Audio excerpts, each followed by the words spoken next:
This is why everyone's a DJ now. The DJ industrial complex has reached saturation point.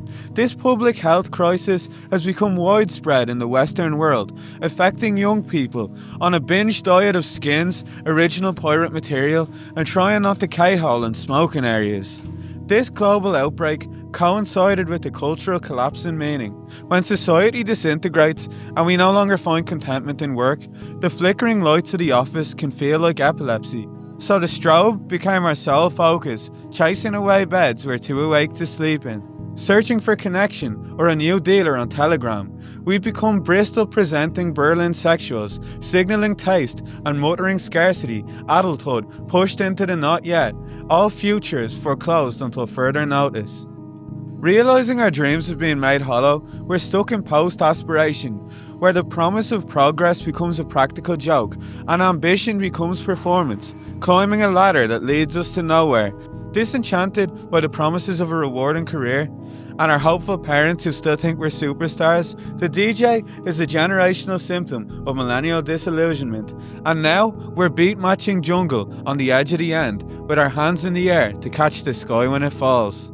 Meritocracy taught my generation that ambition would liberate us, but with doors too heavy to open and dreams too outdated to realise, hedonism held us in the absence of contentment.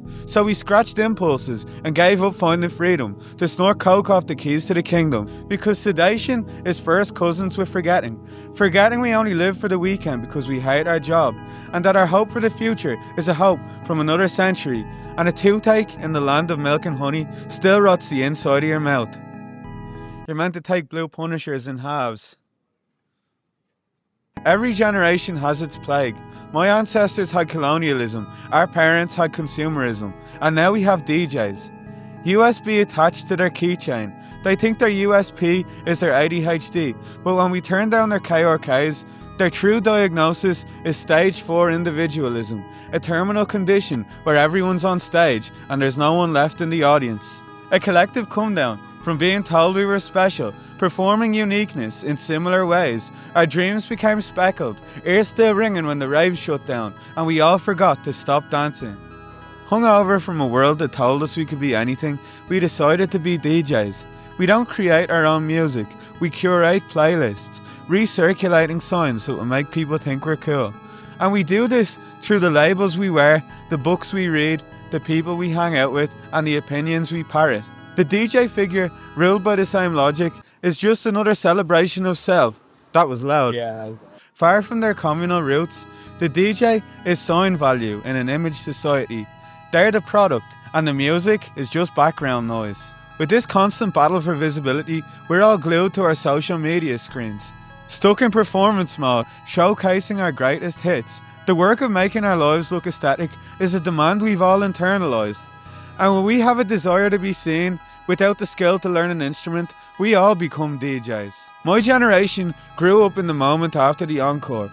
In a world that can't imagine its own future, we resort to lost pasts. And we can see this in the resurgence of Y2K fashion, endless reboots of old movies, and Oasis getting back together. When life becomes uncertain, we escape into simpler times. And in a society that only values authenticity if someone's making money off it, we look to the 90s with no cameras recording the drop and bask in the afterglow of utopias almost. What does it say about the present moment when a time we weren't even alive to witness feels better than whatever's around now? What do we do when there's no history left to sample? How do we create new futures that can become someone else's nostalgia? Can you hold this?